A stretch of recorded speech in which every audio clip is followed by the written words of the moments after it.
Hello বন্ধুরা, কেমন আছেন আপনারা সবাই? 2025 সালে মুক্তি পাওয়া মুভি পিকচারস মুভির ডিরেক্টর প্রার্থনা মোহন। মুভির IMDb rating 5.3 out of 10, rotten tomatoes 46%, letter box 2.2 out of 5, prime video 5.3 out of 10 এবং 66% গুগল ইউজার্স এই মুভিকে লাইক করেছে। এটা কমেডি ও রোমান্স মুভি। তাহলে চলুন একটি স্পয়লার অ্যালার্ট দিয়ে মুভির গল্পটা শুরু করা যাক। গল্পের শুরুতে আমরা একটি ফটো স্টুডিও দেখতে পাই। এই স্টুডিওর মধ্যে আমরা একজন ফটোগ্রাফারকে দেখতে পাই যার নাম পিয়া। পিয়া আসলে এই ফটো স্টুডিওর মালকিন। পিয়া তার স্টুডিওতে কাস্টমারের জন্য পোর্ট্রেট ছবি তোলার কাজ করে। পিয়া যখন স্টুডিওতে বসে কাজ করতেছিল তখন তার মোবাইলে একটি ফোন আসে। ফোনটি রিসিভ করার পর সে জানতে পারে তার মা লক্ষ্মী ফোন করেছে। তার মা তাকে বলে, তুমি তোমার কাজ শেষ করে ব্যাংকে চলে আসো, একটা জরুরি কাজ আছে। কিছুক্ষণ পর পিয়া তার মায়ের সাথে দেখা করতে ব্যাংকে চলে যায়। সেখানে গিয়ে সে জানতে পারে যে তার মায়ের সব গয়নাগুলো সে এবং তার বড় বোন সোনাল দুজনেই বিয়ের পর পাবে। এই কথা শুনে পিয়া কিছুটা হতভম্ব হয়ে যায়। সে তার মাকে বলে, মা, আমি এখন বিয়ে করতে পারবো না। আমি আগে নিজের ক্যারিয়ার গঠন করতে চাই। বিয়ের প্রতি আমার তেমন আগ্রহ নেই। তুমি বরং তোমার সব গয়নাগুলো সোনালকেই দিয়ে দাও।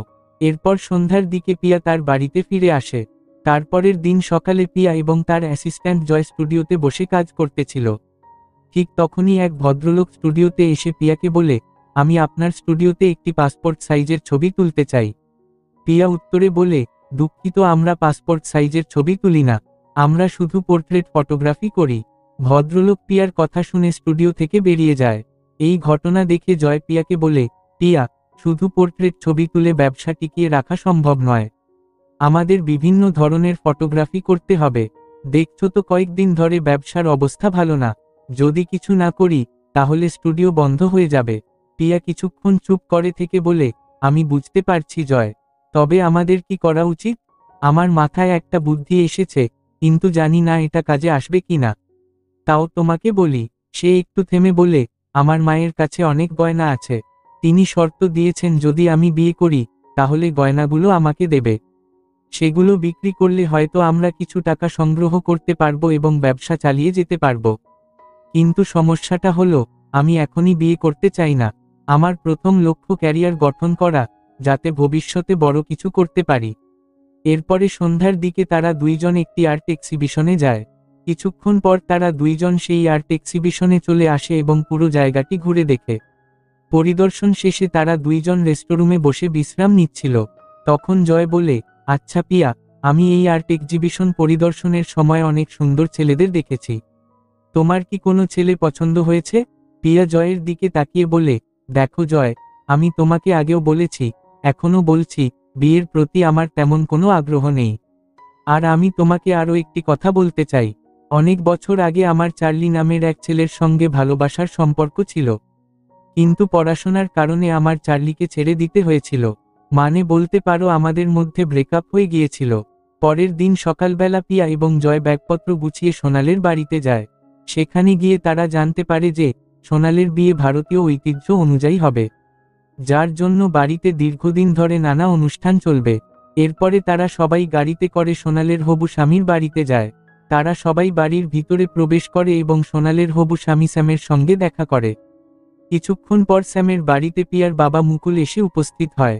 বহু বছর আগে মুকুল এবং লক্ষ্মীর ডিভোর্স হয়ে গেছে, কিন্তু তারা কখনো কাউকে বুঝতে দেয় না যে তারা আলাদা। তারপরে এক পুরোহিত স্যামের বাড়িতে আসে এবং সোনাল ও স্যামের জন্মপত্রিকা দেখে। তিনি বলেন তাদের বিয়ের পর পরিবারে সুখ ও সমৃদ্ধি আসবে। সেই পুরোহিত পিয়ার হাত দেখে এবং ভবিষ্যৎবাণী করে যে সে জীবনে কয়েকজন ছেলের সঙ্গে সম্পর্কের অভিজ্ঞতা লাভ করবে, তবে শেষ পর্যন্ত একজন ভালো জীবনসঙ্গী খুঁজে পাবে। পিয়া সেই পুরোহিতের কথা খুব একটা গুরুত্ব দেয় না। কিছুক্ষণ পর পুরোহিত তার কাজকর্ম শেষ করে সেখান থেকে চলে যায়। বিকেলের দিকে স্যামের বাড়িতে বিয়ের অনুষ্ঠান হয়। পিয়া এবং জয় এই অনুষ্ঠান উপভোগ করতেছিল। হঠাৎ করে পিয়া সেখানে চার্লিকে দেখতে পায়। আসলে চার্লি ছেলেদের পক্ষ থেকে এসেছিল।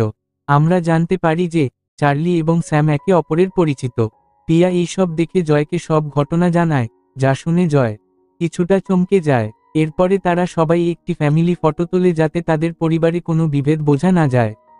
ফটো সেশনের পরে পিয়ার সাথে দেখা করতে আসে একজন ছেলে, যার নাম অক্ষয়। অক্ষয়ের বয়স 30-এর কোঠায়, যার কারণে তার পরিবার তাকে বিয়ের জন্য চাপ দিচ্ছিল। তারপরে পিয়া যখন বিয়েবাড়িতে আনন্দ করতেছিল, তখন হঠাৎ তার সামনে চার্লি ও এক অজানা মেয়ে এসে দাঁড়ায়। চার্লি পিয়াকে দেখে উচ্ছ্বাসে বলে, কি দারুণ চমক! এত বছর পর আমাদের দেখা হবে, সেটা কল্পনাও করিনি, তাও আবার একটা বিয়েবাড়িতে। তো যাই হোক, আমার পাশে যাকে দেখছ, তার নাম লিলিত। আমাদের পরিচয় খুব বেশি দিনের নয়, আর তুমি যা ভাবছ, সেটা এখনো আমাদের মধ্যে ঘটেনি। আচ্ছা, এসব কথা বাদ দাও। যদি তোমার আপত্তি না থাকে, আমরা কি একটু সময় একসাথে কাটাতে পারি? পিয়া কিছুক্ষণ চুপ করে থাকে, এরপর মৃদু হেসে বলে, ক্ষমা করো চার্লি, কিন্তু আমি এখন তোমার সঙ্গে সময় কাটাতে পারবো না। আমি একটু একা থাকতে চাই। এই কথা বলে পিয়া একাই বিয়েবাড়ির আনন্দে মেতে ওঠে। পরের দিন সকালে পিয়া ঘুম থেকে ওঠার পর জয় তাকে বলে, পিয়া, চার্লি তো নিজের নতুন জীবন শুরু করে ফেলেছে। তাহলে তোমারও নিজের জীবন শুরু করা দরকার।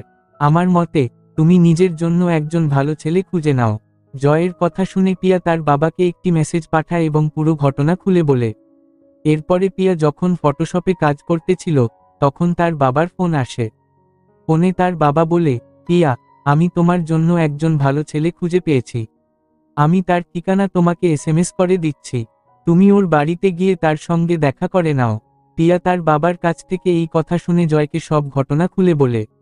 জয় ঘটনাটি শুনে পিয়াকে বলে, তাহলে পিয়া তুমি একটা কাজ করো। একবার সেই ছেলের বাড়িতে ঘুরে আসো, দেখো ছেলেটা কেমন। তারপরে পিয়া প্রস্তুত হয়ে সেই ছেলেটার বাড়িতে চলে যায়। বাড়ির ভেতরে প্রবেশ করে পিয়া ছেলেটির সঙ্গে পরিচিত হয় এবং জানতে পারে তার নাম সিড। সিডের সঙ্গে কথা বলে পিয়া বুঝতে পারে যে, তার আচার আচরণ খুব একটা সুবিধাজনক নয়। তাই পিয়া বেশি সময় সেখানে না কাটিয়ে, সে তার ফটো স্টুডিওতে চলে আসে। স্টুডিওতে ফিরে এসে পিয়া তার বাবাকে সব ঘটনা খুলে বলে। তার বাবা এসব শুনে বেশ অবাক হয়ে যায়। এরপরে পিয়ার মোবাইলে তার মায়ের ফোন আসে। তার মা বলে, পিয়া, কিছুক্ষণ আগে তোমার বাবার ফোন এসেছিল আমার মোবাইলে। আমি ওর কাছ থেকে পুরো ঘটনাটা শুনেছি। তোমার যদি প্রথম ছেলের সঙ্গে সম্পর্ক না হয়, তাহলে কি হয়েছে? একটা কাজ করো, তুমি দ্বিতীয় ছেলে অক্ষয়ের সঙ্গে সম্পর্ক গড়ে তোলো। মায়ের কথা শুনে পিয়া অক্ষয়ের সঙ্গে দেখা করতে চলে যায়। কিছুক্ষণ পর অক্ষয় এসে পিয়ার সঙ্গে দেখা করে। তারা দুইজন একসঙ্গে বসে অনেকক্ষণ গল্প করে। গল্প করার সময় হঠাৎ অক্ষয়ের শ্বাসকষ্ট শুরু হয়। এটি দেখে পিয়া খুব ঘাবড়ে যায় এবং আশপাশের লোকজনের কাছে সাহায্য চাইতে থাকে। ঠিক তখনই পেছন থেকে অক্ষয় তাকে ডাক দেয় এবং বলে, পিয়া, আমার ব্যাগে একটা ইনজেকশন আছে। যদি তুমি সেটা আমাকে দিয়ে দাও, তাহলে আমি সুস্থ হয়ে যাব। অক্ষয়ের কথা শুনে পিয়া দ্রুত ব্যাগ থেকে ইনজেকশনটি বের করে এবং সেটি অক্ষয়ের শরীরে প্রয়োগ করে। অক্ষয় তাকে বলে, ধন্যবাদ লক্ষ্মী, তুমি আমার সাহায্য করেছ। পিয়া অক্ষয়ের মুখ থেকে তার মায়ের নাম শুনে চমকে ওঠে। সন্দেহ জাগ্রত হলে সে অক্ষয়কে জিজ্ঞেস করে, অক্ষয়, তোমার এবং আমার মায়ের মধ্যে কি কোনো অবৈধ সম্পর্ক আছে?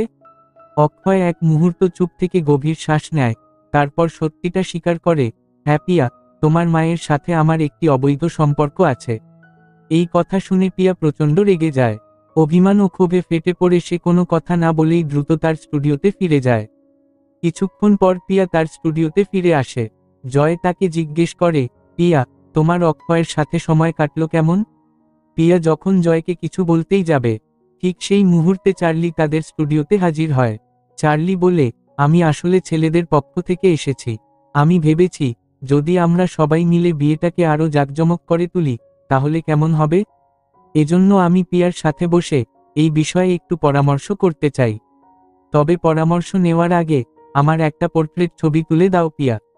আরেকটি কথা, আমরা যদি নতুন করে আবার আমাদের জীবন শুরু করি, তাহলে কেমন হয়?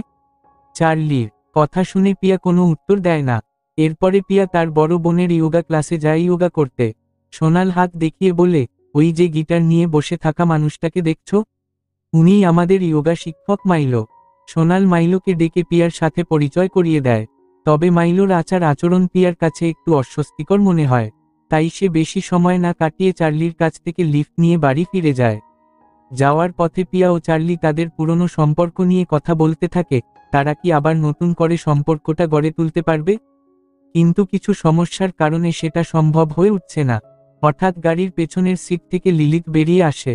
আসলে সে সেখানেই লুকিয়ে ছিল এবং তাদের পুরো কথোপকথন শুনতেছিল। লিলিথ তাদের দিকে তাকিয়ে বলে, তোমরা দুইজন আবার নতুন করে নিজেদের জীবন শুরু করো। তারপরে রাতের বেলায় পিয়া তার বাড়িতে বসে কাজ করতেছিল, কিন্তু তার মন চার্লির চিন্তায় বিভোর ছিল। সে ভাবছিল চার্লির সঙ্গে আবার নতুন করে জীবন শুরু করবে কিনা।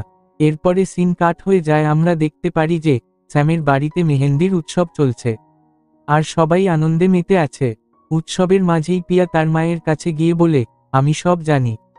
তোমার এবং অক্ষয়ের মধ্যে যে অবৈধ সম্পর্ক আছে তা আমার অজানা নয়। তুমি কি কখনো আমাকে এই বিষয়ে বলার কথা ভাবনি? তার মা এই কথা শুনে হতভম্ব হয়ে যায়। ধীরে ধীরে তাদের মধ্যে উত্তেজনা বাড়তে থাকে, যা উৎসবের পরিবেশকে নষ্ট করে দেয়। এই পরিস্থিতি দেখে সোনাল রেগে গিয়ে পিয়াকে বলে, যদি এতই সমস্যা হয় তাহলে আমার বিয়েতে তোমার আসার দরকার নেই। সোনালের কথা শুনে পিয়া গভীরভাবে কষ্ট পায়। রাগ ও অভিমান এসে সেখান থেকে বেরিয়ে যায় এবং সরাসরি তার স্টুডিওতে চলে যায়। কিছুক্ষণ পর পিয়া তার স্টুডিওতে ফিরে আসে এবং কাজে মনোযোগ দেয়।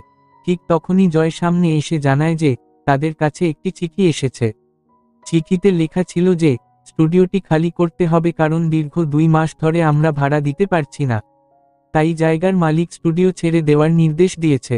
পিয়া ও জয়ের মধ্যে কথোপকথন চলতেছিল, ঠিক সেই মুহূর্তে একজন কাস্টমার ছবি তোলার জন্য স্টুডিওতে আসে। পিয়া তাকে বসিয়ে স্টুডিওতে কি ধরনের ছবি তোলা হয় সে সম্পর্কে বিস্তারিত ব্যাখ্যা দেয়। এ সময় স্টুডিওতে থাকা 2 জন মেয়ে কাস্টমার গোপনে পিয়ার সেই বিবরণের ভিডিও ধারণ করে। পরবর্তী সময়ে ভিডিওটি রাতারাতি ভাইরাল হয়ে যায়। তবে পিয়া এই বিষয়ে কিছুই জানত না। তারপরের দিন সকালবেলা পিয়া ঘুম থেকে উঠে দেখে তার মোবাইলে একটি ফোন এসেছে। ফোনের ওপাশে ছিল জয়। জয় উত্তেজিত কণ্ঠে বলে, পিয়া, জানালা দিয়ে স্টুডিওর বাইরে তাকিয়ে দেখো। পিয়া বিস্মিত হয়ে জানালার বাইরে তাকায় এবং দেখে স্টুডিওর সামনে প্রচুর মানুষ জড়ো হয়েছে। হতভম্ব পিয়া কিছুই বুঝতে পারছিল না। তখন জয় ফোনে তাকে সব ঘটনা জানিয়ে দেয়। পিয়া অবাক হয়ে যায়। সে এখনও বিশ্বাস করতে পারছিল না যে তার স্টুডিওতে এত লোকজন এসেছে। প্রথমে মনে হচ্ছিল সে হয়তো স্বপ্ন দেখছে, কিন্তু কয়েক মুহূর্ত পর বুঝতে পারে এটা কোনো স্বপ্ন নয়, এটা বাস্তব। তার একটি ভিডিও ভাইরাল হওয়ায় আজ সে জনপ্রিয় হয়ে গেছে। আনন্দে তার চোখ চকচক করে ওঠে আর হৃদয় ভরে যায় উৎসাহে। জয় পিয়াকে বলে, দেখো পিয়া, তোমার এবং সোনালের মধ্যে যা কিছু হয়েছে আমি সব জানি। কিন্তু একবার ভেবে দেখো, সোনাল তোমার বড় বোন। বড়রা মাঝে মধ্যে 2-1টা কথা শোনাতেই পারে, তাই বলে কি তোমার তার ওপর রাগ করা উচিত? যা কিছু ঘটে গেছে সেগুলো ভুলে যাও। নিজের মনকে শান্ত করো এবং তার বিয়েতে যোগ দাও। এতে তোমার এবং সোনালেরই ভালো হবে। পিয়া জয়ের কথা শুনে কিছুক্ষণ ভাবতে থাকে। এরপরে সে নিজেকে প্রস্তুত করে এবং বিয়েবাড়িতে যায়। বাড়ির ভেতরে প্রবেশ করে সে স্যামের সাথে দেখা করে এবং সব ঘটনা খুলে বলে। সব কথা শুনে স্যাম বলে, পিয়া, তোমার সঙ্গে যা কিছু হয়েছে আমি সেটা জানি। তুমি সেই পুরানো কথা বাদ দাও। তুমি বিয়েতে এসেছ, এটা দেখে আমার খুব ভালো লাগছে। আর আমি তোমাকে আরেকটি কথাও বলতে চাই, তোমার এবং চার্লির মধ্যে যে ভালোবাসার সম্পর্ক ছিল সেটাও আমি জানি। তবে কিছু কারণে তোমরা সেই সম্পর্কটাকে দীর্ঘদিন টিকিয়ে রাখতে পারোনি। কিন্তু এখনো সময় আছে, যদি তোমরা চাও তবে সম্পর্কটাকে আবার নতুন করে গড়ে তুলতে পারো। পিয়া স্যামের কাছ থেকে এই কথা শুনে কিছুক্ষণ দাঁড়িয়ে চিন্তা করে যে সে কি চার্লিকে ফোন দিয়ে এই বিষয়ে কথা বলবে কিনা। ঠিক তখনই পিয়া একটি শব্দ শুনতে পায়। শব্দটি স্টোররুম থেকে আসতেছিল, তাই পিয়া দেখতে যায় যে সেখানে কি ঘটেছে। পিয়া স্টোররুমে ঢুকে অক্ষয় এবং তার মাকে দেখতে পায়। এটা দেখার পর সে বুঝতে পারে যে তাদের 2 জনের মধ্যে কি হয়েছে। কিন্তু পিয়া তার মায়ের উপর রাগ করে না, উল্টা সে তার মায়ের উপর খুব খুশি হয়। সে তার মাকে বলে, মা, অক্ষয় খুব ভালো ছেলে। তুমি অক্ষয়ের সাথে সম্পর্ক করেছো দেখে আমার খুব ভালো লেগেছে। প্রথমে আমার মনে হয়েছিল এটা খুব খারাপ, পরে বুঝতে পারলাম যে তুমি যা করেছো তা হয়তো ভেবেচিন্তেই করেছো। আর যথেষ্ট কয়েক বছর আগে বাবা তোমাকে ছেড়ে গিয়েছিল, এর মানে এই নয় যে তুমি একা থাকবা। তোমার অধিকার আছে নিজের চাহিদা পূরণ করার। লক্ষ্মী তার মেয়ের কাছ থেকে এই কথা শুনে খুব খুশি হয়। সে বুঝতে পারে যে তার মেয়ে এই বিষয়ের জন্য তাকে ক্ষমা করে দিয়েছে। এরপরে লক্ষ্মী তাকে বলে, আমি তোমার সেই ভিডিওটা দেখেছি, তুমি এতটা জনপ্রিয় হয়ে গেছো দেখে আমি খুব খুশি। এই জন্য আমি তোমাকে এই গয়না উপহার দিচ্ছি। এই গয়নাটা বিক্রি করে তুমি তোমার স্টুডিওটাকে আপডেট করো আর অতীতে যা কিছু ঘটে গেছে সেগুলো ভুলে যাও। তারপরে পিয়া সোনালের কাছে যায় এবং বিগত ঘটনার জন্য তার কাছে ক্ষমা চায়। সোনাল তার রাগ ভুলে গিয়ে পিয়াকে ক্ষমা করে দেয়। পরবর্তীতে সুন্দরভাবে সোনাল ও স্যামের বিয়ে হয়। তাদের বিয়ের পর সবাই মিলে একটি ফ্যামিলি ফটো তুলে।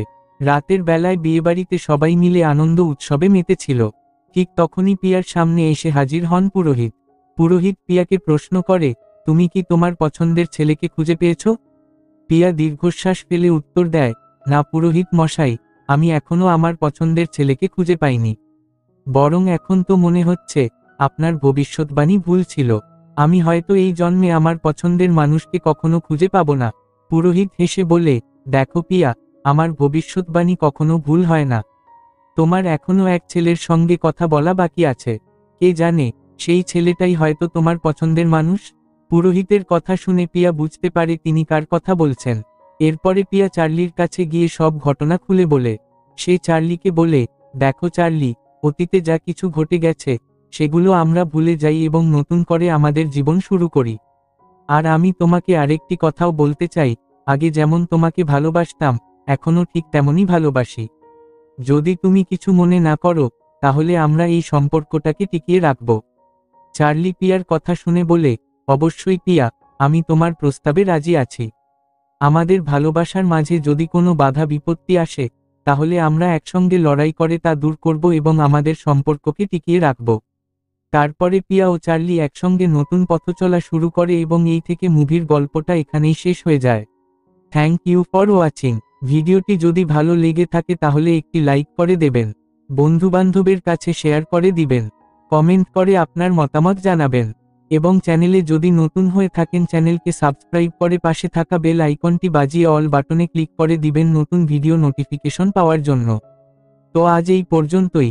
আপনারা সবাই ভালো থাকবেন এবং সুস্থ থাকবেন। আবার দেখা হবে পরবর্তী একটি নতুন ভিডিওতে।